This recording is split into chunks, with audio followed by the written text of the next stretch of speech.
Vanessa. We're really honored to be here.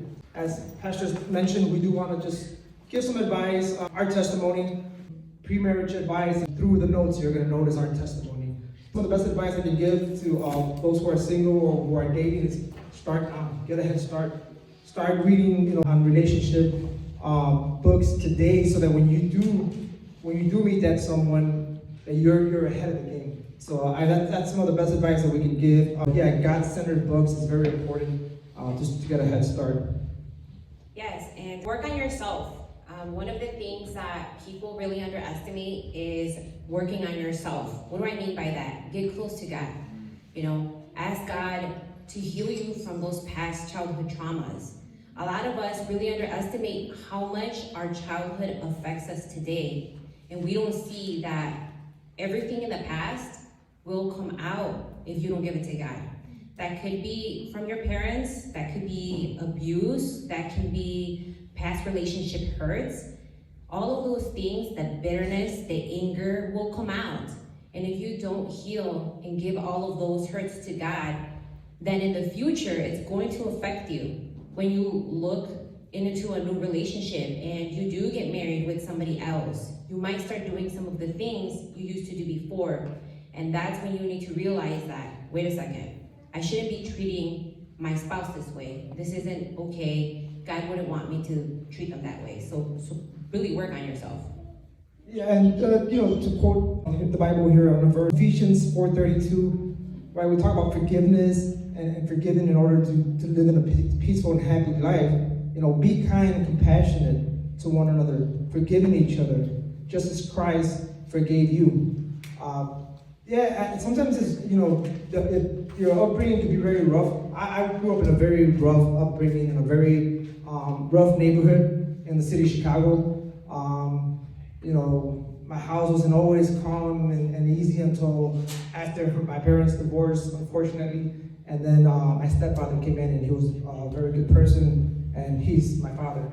But sometimes, as Vanessa was, touching on, that upbringing sometimes can make us, be that way, be harsh, and you got to be careful with that, because you will start to see that in your relationship, and more importantly, you will start to see that in your marriage. So, very good. Yes, and with that being said, I go back to the red flags. One of the reasons why in my previous marriage I missed those red flags was because of my childhood. My parents lived a very abusive relationship, which is one of the reasons why my mom started going to a church, but I haven't had healed from that. And that's why it's so important to really consider giving all of those things to God. As much as you think you have moved on, unless you can fully speak about it, like calmly, without tearing up or being so broken, that's when you know, hey, maybe I'm not healed yet, and I need to pray about this every single day. And you know what? There'll be times where a certain reaction will come, and you need to say, God, that was the flesh, that was me. Please help me, give me the right words. Help me not act in this manner. Again, pre-marriage advice, just to continue on that, would be, enjoy each other's company today, so that when you are married, when you are a family, you know how to enjoy each other's company. Because when the family comes, it's going to get very complicated, very difficult, children, school, activities, and so on and so on. But if you learn how to enjoy each other's company today in a relationship, it's going to make it much easier when that family comes around, because you're going to restore it back to those days, and you're going to be able to continue to do those things. Yes, and when you're dating, remember to date to marry. You shouldn't be dating just to be having fun. It's the truth. It's the truth, because honestly, we live in a world where we live a quick life. You meet one person, you know what? Me cayó mal. I didn't like him. I didn't like her. Ooh, she has this. Don't be so quick to judge, and don't be so quick to jump from relationship to relationship. Remember what God wants for you. What is the purpose? Am I looking for a husband? And maybe you're not. Maybe you're not ready for a husband or a wife. And if that's the case, don't date. Stop dating, because once you start dating, your feelings, get excited, and then what comes after that? Like, who knows? Should we move in together? Things of that nature. And it's the truth. So remember, date to marry. You guys need to write that down, because that's really good. To quote one of my favorite pastors, Joel Holstein, I don't talk about so friendly as I did now. He knows that. He said that on purpose. Fly with the eagles, not the pigeons. Surround yourself around those positive role models. Surround yourself around those positive relationships, not those bad relationships. Not that, if you have that coworker who's standing next to you and always complaining about a significant other, that is not the guy you want to be talking to. Do not surround yourself around the pigeons.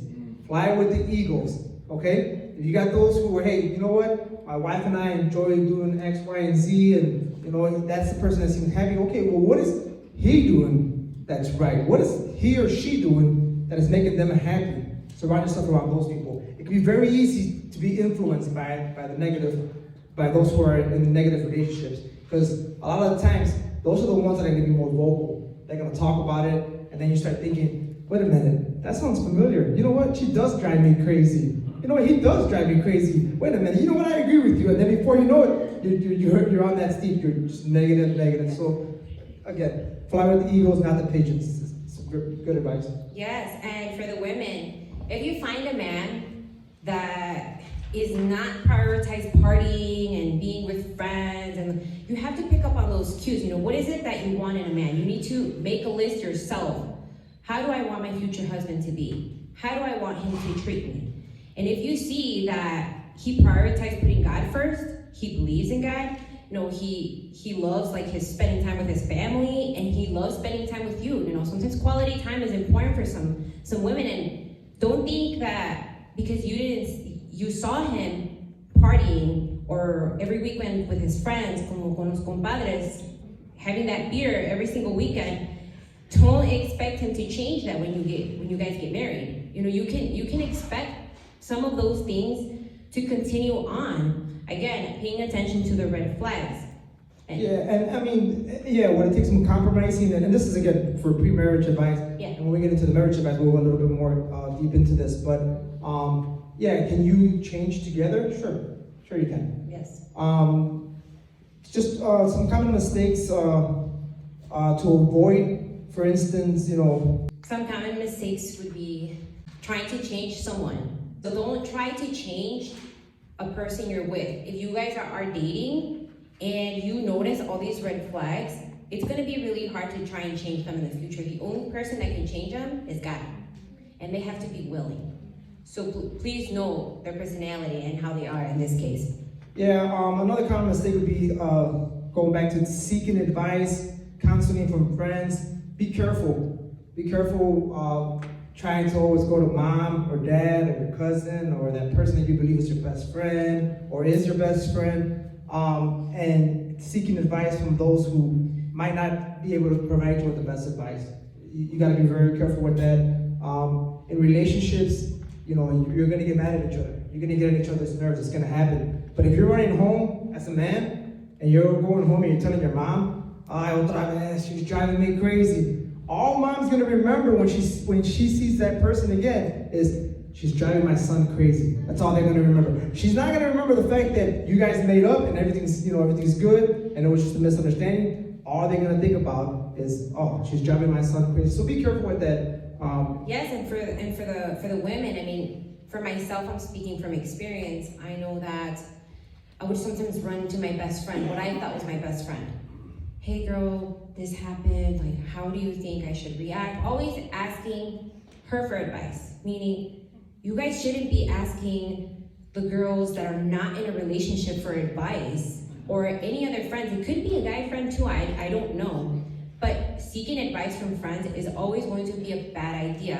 Can you talk to them and tell them "Oh my gosh, I can't believe he didn't pick up the kids on time." Okay, that's okay. But when you're every single time you talk to your friend, all you do is complain about that boyfriend or your spouse, for those that are married, then that's going to take them, criticizing them and disrespecting them. No one's gonna like him. So let's ask God for guidance. God, what is it that you want me to do?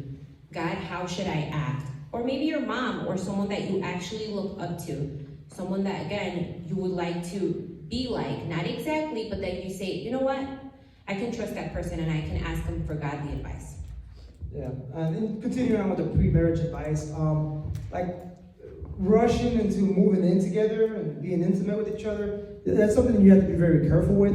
Now, we're not saying that if you're in a relationship, if you're not married, you have children, you live together, one of you guys should leave the house. No, not at all, okay? But you do need to make things right in the eyes of God. I mean, that is, again, making it the number one priority. And that's just, again, some advice that we're giving when it comes to that. Yes, because God doesn't want us living in sin.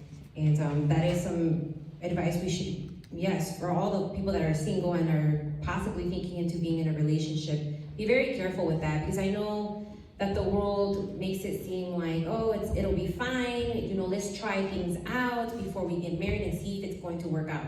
Bad idea. Horrible idea.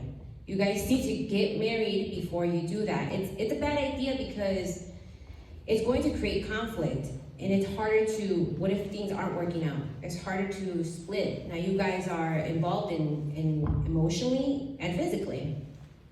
Yes, thank you. Okay.